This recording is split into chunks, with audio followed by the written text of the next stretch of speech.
so I want to just break down a little bit about what I was talking about, money and why that's not real. What I mean by that is that money is not this is not a real money.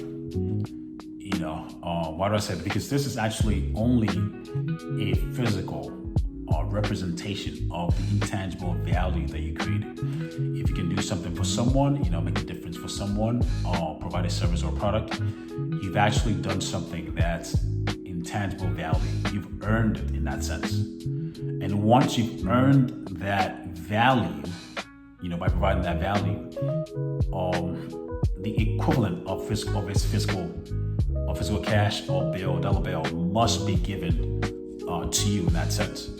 So there's something at play that you don't see, and that is reciprocity. The principle, supernatural principle, all over the world, anywhere you go, is reciprocity. In terms of the spirit level, things, by and by, over a long period of time, eventually must come to an even. Okay, they must even out. That's the spirit level. They must even out. And I want to explain what I mean by that. For example, let's say, during the day, you have morning, afternoon, evening. Why is evening at the end of the day? Because towards the end of things eventually must even out. So in evening, things are evening out in that sense. Do you get it? Okay, so it's not just a day, but every activity at some point must come to an equality, in that sense. So when you provide value for someone, eventually, some way, somehow, an equivalent of that in physical value, cash, must be provided to you. Reciprocity in that sense. So your focus is not necessarily money, the physical or cash, but being able to provide enough value for a lot of people over a long period of time. Eventually, reciprocity will kick in, and then you'll get your value given to you in physical or equivalents. All right. So that's why I say money is not necessarily real, and this applies in any wherever you go.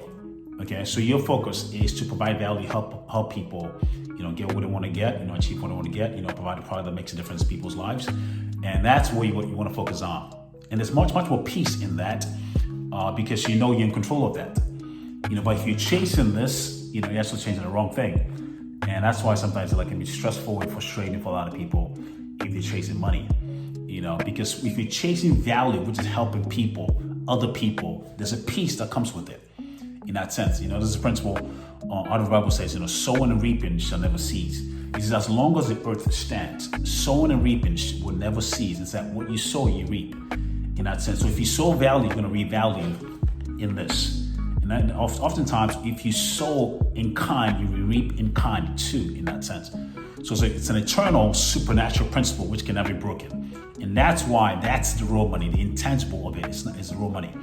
For example, let's say another explanation of that is if I provide a service or a product to someone and they have to pay me later on, I usually might get an email, like a text message, and they pay me and somebody send me a Zelle or Cash App, or and say, okay, did you receive the payment? Why are they saying did you receive the payment? The word receive has two words. You have see, which is to take, read, which is again like redo, replay, reattempt. So what that's all saying is that you've already earned the intangible value. You have that already. You've taken that already. Now you're receiving again, all right, the equivalent in physical cash. Does that make sense? You get it? Do you see it? All right.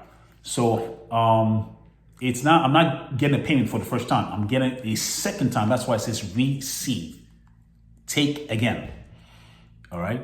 So that's why it's critical to understand that, and so chasing that is actually how you create value and wealth in any space, in any industry, anywhere you go. So with that said, I'll see you guys in the next one. So talk to you guys in a bit.